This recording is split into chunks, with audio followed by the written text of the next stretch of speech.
Hello and welcome. Thank you for tuning in today. My name is William Betzelberger. I am the host and founder of the Resilient Masculinity podcast and movement. Thank you for tuning in today. Thank you for listening. And as always, to all you faithful listeners, thank you for tuning in. Thank you for supporting this podcast because without you, I couldn't do this and it wouldn't be as fun. So today we are going to wrap up, dear listeners, season 1 of the Resilient Masculinity podcast. Today we're going to discuss some of the things we learned, some of the things we want to continue to grow in as men who seek to provide safety, stability, and service. And then we're going to look forward to 2023, to what season 2 has to offer, and dive deeper into what the next 12 months may look like. And I say may because let's be honest, no one could have foreseen me taking a 5-month hiatus in 2022. Start of 2022, I did not expect to get laid off in the middle of the year. I did not expect to move across country. There's a lot of potential amazing, wonderful things can happen, and there will be probably some hardships along the way. So, without further ado, let's recap what we learned in season 1, what we can learn from that, what we can continue to grow in, and then, of course, again, going forward into the next year, what we can look forward to and how to continue this momentum into 2023. And of course, today's episode is sponsored by you, the listeners. I want to thank you. Of course, again, you guys are the reason this podcast exists. If you listen to this on the Anchor or Spotify platforms, you guys will receive a small ad read from Anchor that I do. That actually does support this channel. That actually does give me money. I get 1 cent for every listen on Anchor or Spotify. I currently have made 63 cents this year. On YouTube, if you guys are a YouTube audience, I receive no monetary compensation right now. I'm nowhere near the monetization level for YouTube. You have to have 1,000 subscribers and then 4,000 watch hours. I have neither of those. But you, my faithful listeners, are the catalyst, not only to obviously making money off of this, but ultimately that's just a side thing. The ultimate goal is to encourage you, to inspire you to become men who lead their families, who lead their churches, who lead their businesses, and who are resilient and who can weather storms that life brings. That is the end goal, so that we can safely provide safety to our community, to our family, be men who are capable of violence in a good way, in a tamed way, in a way that is productive and good. We are men who provide stability emotionally, physically, and spiritually. And then, of course, we serve with our whole lives, we serve with all our hearts, and we serve with all the strength God has given us. And that, again, that is ultimately the goal of this movement, of this podcast, of the 159 followers I have on Facebook and the 19 subscribers on YouTube. That is the end goal of this movement, of this podcast, of this journey. So again, thank you. If you do listen on Spotify or Anchor, I want to say thank you for the monetary kickback of 1 cent per episode. You do help me in some way, shape, and form, whether you think so or not. So thank you. But without further ado, we're going to go through some of the highlights for 2022, some of the things we learned. So we learned about building power and why resilience is key for manhood. We learned that, society sees financial stability and financial wealth as freedom. And specifically within the Christian church, I'd say in the last 20 to 50 years, we have seen Christian men learned to despise wealth, seem to put it as a sin, irregardless of your moral character, and that is wrong. Simply put, one of the reasons we see pagan industries flourish, why Disney flourishes, why woke media flourishes, because they have money. And if we are to steward God's creation, if we are to be stewards of this earth, that includes money. And so building power, building wealth, and building influence isn't a bad thing when used for moral reasons, when used for good, when used to steward what God has given us. And in fact, if we want to become men who are resilient, who can weather storms, be it a layoff, be it hard financial times. I get we're in hard economic times, and we will be for the next several years. Building that resilience is going to be key, and part of that is building wealth. Not that money is everything, but that it is a tool, and it's a valuable tool to serve our families. We need it to pay the light bills. We need it to pay for electricity and internet and food.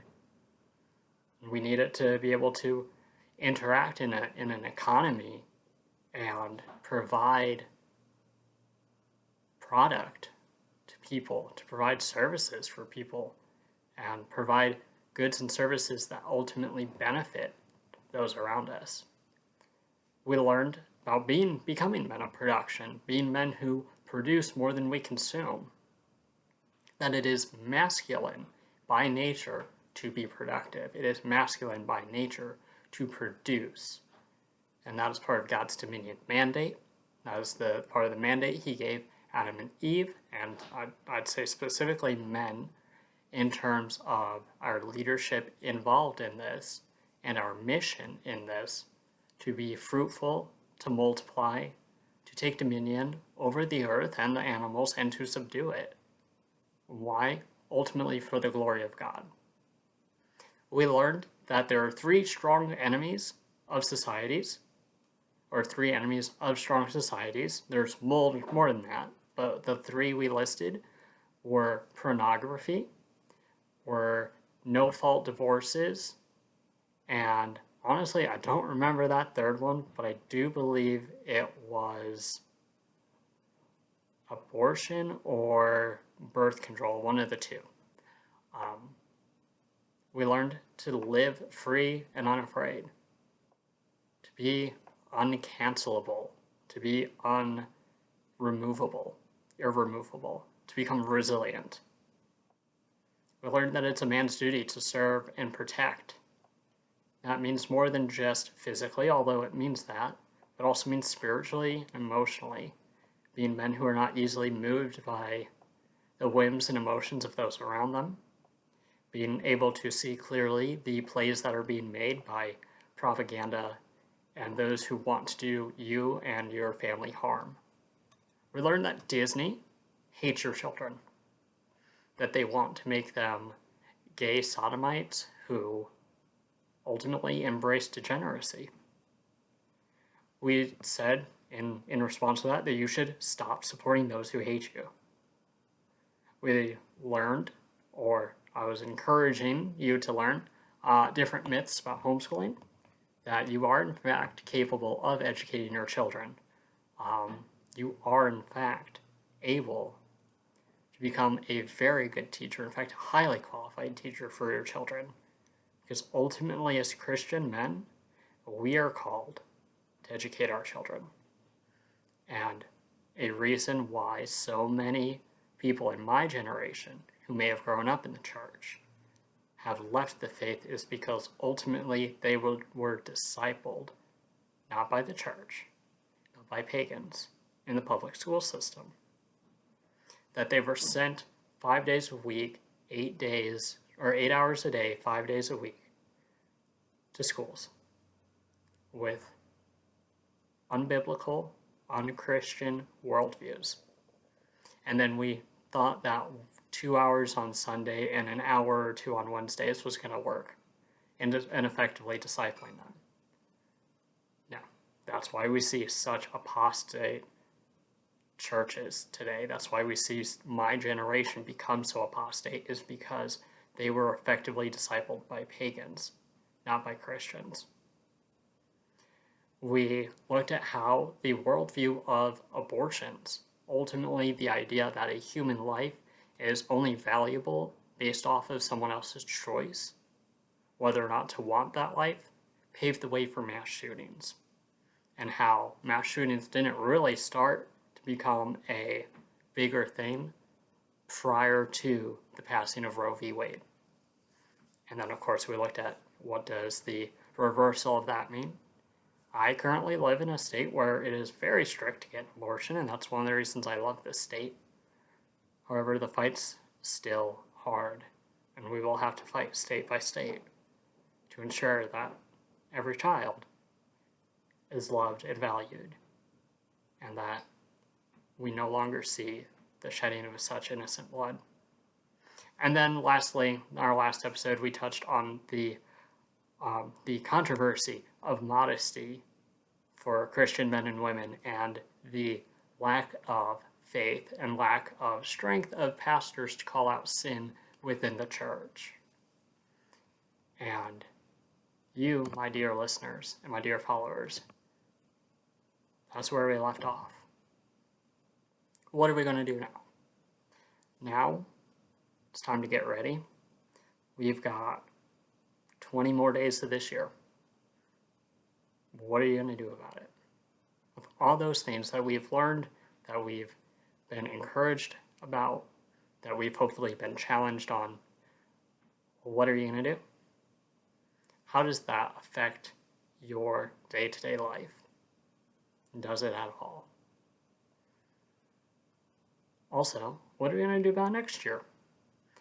What are we going to do to become more resilient men, to become better leaders in our home, to become better pastors, to become better shepherds in our home, in our workplace, in our churches, in our businesses? What are we going to do?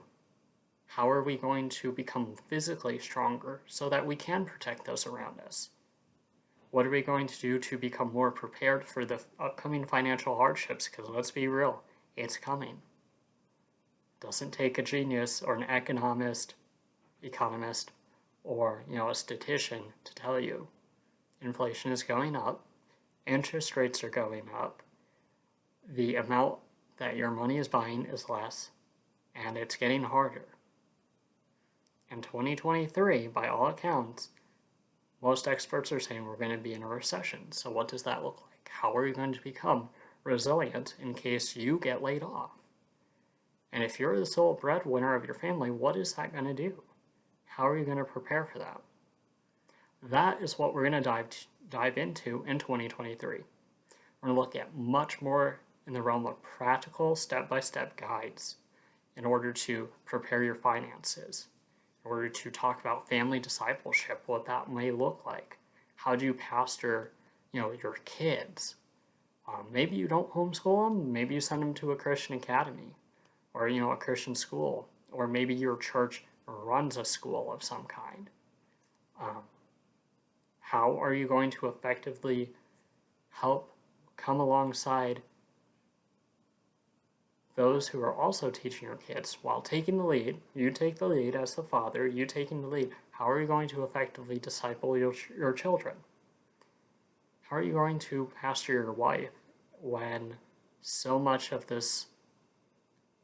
noise around us is sinful and worldly and pagan? What are we going to do about the supposedly, that is pagan? It is not, by the way. The Christmas tree, if you want to know more about it, there's multiple different traditions. One of my favorites is, of course, Saint Boniface.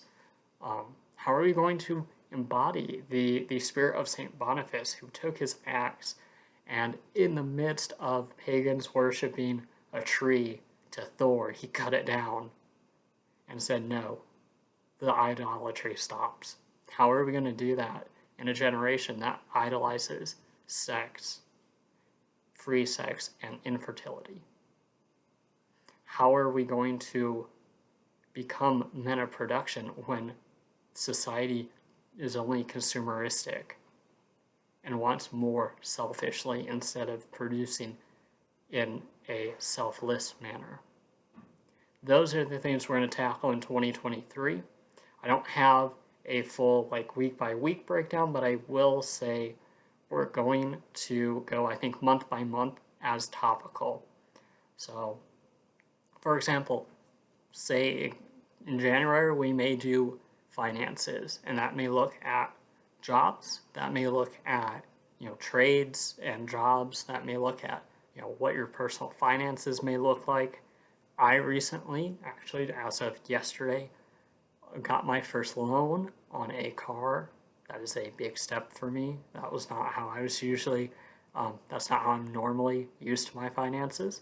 And what does that look like, and how do I use that to become a resource and an asset to my family instead of a liability? And we'll look at investments and building generational wealth, how we can use our time and our assets today to build a better future for our kids and our grandkids. Because there are proverbs and psalms in the Bible that talk about that a wise man leaves an inheritance to his children's children, and how it is a godly pursuit to build wealth in a God-honoring manner. We'll look at family discipleship. What are practices that you can use to help disciple your children? Be it books, songs, resources, homeschooling material, or otherwise. We'll look at relationships within your own family. How do you relate to your wife? How do you relate to your children? We'll look at family traditions.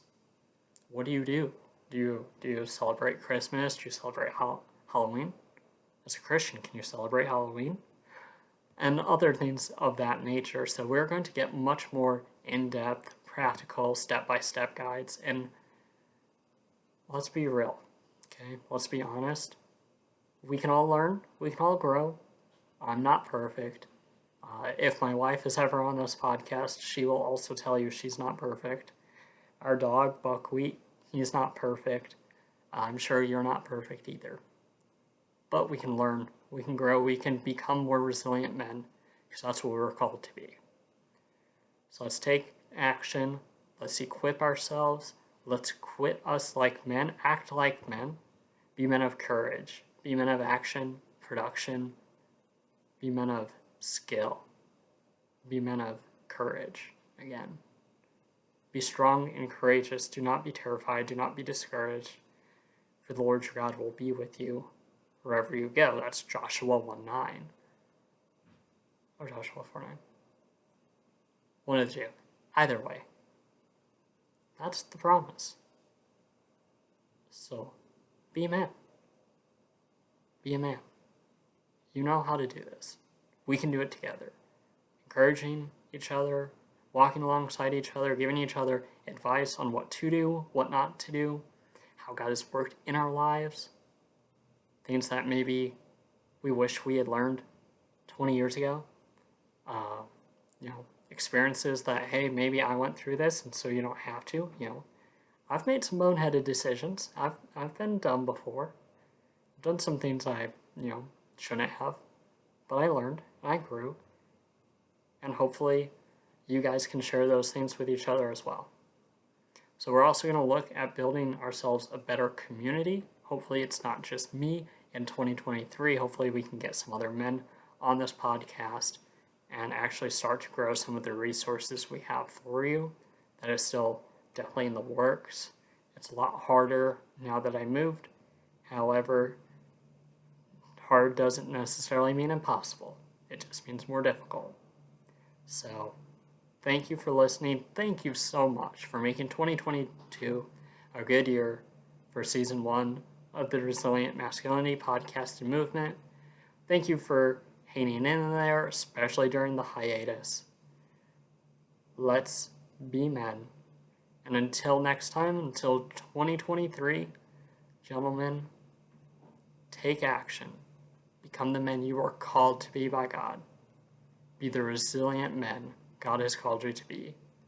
lead your family, your churches, your businesses, and your communities as godly men, as resilient men who provide safety, stability, and service. Hold on to your hats. 2023 is around the corner, and just you wait. It's going to be a good year.